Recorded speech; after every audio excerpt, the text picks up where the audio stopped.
Eu tenho alegria, satisfação de poder entrar em sua residência nesta manhã, ou quem sabe entrar na sua clínica, no seu escritório, você que está ao alcance da nossa voz, da nossa imagem. Nós temos uma palavra de Deus ao seu coração. Estamos refletindo esta semana sobre a sinceridade de Jesus, a sinceridade do nosso Senhor. Quando ele foi levado perante o governador Pilatos, ele poderia ter dito certas coisas, não poderia ser tão incisivo. Quando ele foi perguntado se ele era o rei dos judeus, na realidade ele não era rei dos judeus, ele é rei de toda a humanidade, ele é o Senhor do universo. Sobre a inscrição que estava na cruz de Jesus, este é o rei dos judeus. Quando os magos foram até Herodes e perguntaram sobre o nascimento de Jesus, Jesus já havia nascido cerca de 2 anos, e eles perguntaram onde está nascido, onde é nascido aquele que é rei dos judeus. Eles só erraram nesse ponto. Jesus não era rei dos judeus. Jesus é rei de todos os homens, é o Senhor do universo. Pilatos perguntou: tu és o rei dos judeus? Ele disse: tu o disseste. Mas para isso eu vim ao mundo, porque o meu reino não é deste mundo.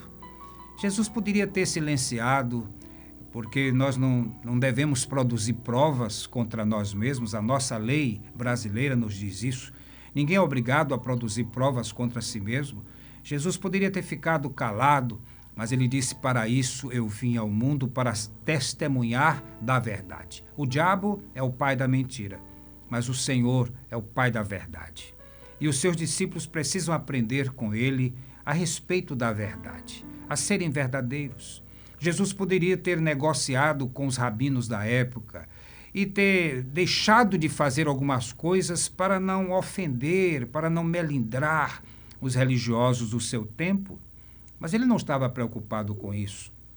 Ao contrário, Jesus condenou o ritualismo da sua época, o farisaísmo da sua época, uma religião cheia de rituais, eles muito preocupados com coisas tão sem importância, preocupados em guardar o sábado, e Jesus vai e faz o seu trabalho no sábado. E eles estavam preocupados com os rituais de limpeza de copo, de pratos, e Jesus preocupado com a limpeza do coração. Jesus condenou a avareza dos fariseus, eles eram avarentos, pensavam em ganho próprio, e Jesus disse que a nossa vida precisa ser simples. Olhai os lírios do campo, disse ele, olhai as aves do céu, que não semeiam e o Pai Celestial as alimentam, e nem Salomão em toda a sua glória se vestiu como os lírios do campo, disse o Senhor. Jesus nos ensinou que nós não devemos ser avarentos, que a nossa vida deve ser simples. Condenou o ritualismo da sua época, condenou o apego aos bens materiais. Nós estamos tão preocupados com os bens materiais. Nós devemos juntar tesouros no céu, onde o Senhor Jesus disse: a traça e a ferrugem não consomem, e nem os ladrões minam nem roubam.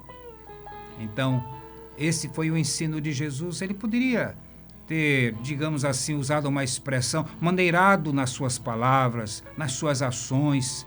Ele poderia ter sido politicamente correto com o sistema religioso do seu tempo, mas ele não fez isso. Mesmo sabendo que estava correndo risco de vida, mas para isso ele veio, para morrer por nós, para ir até a cruz por nós, e por nos falar a verdade e por pregar a verdade.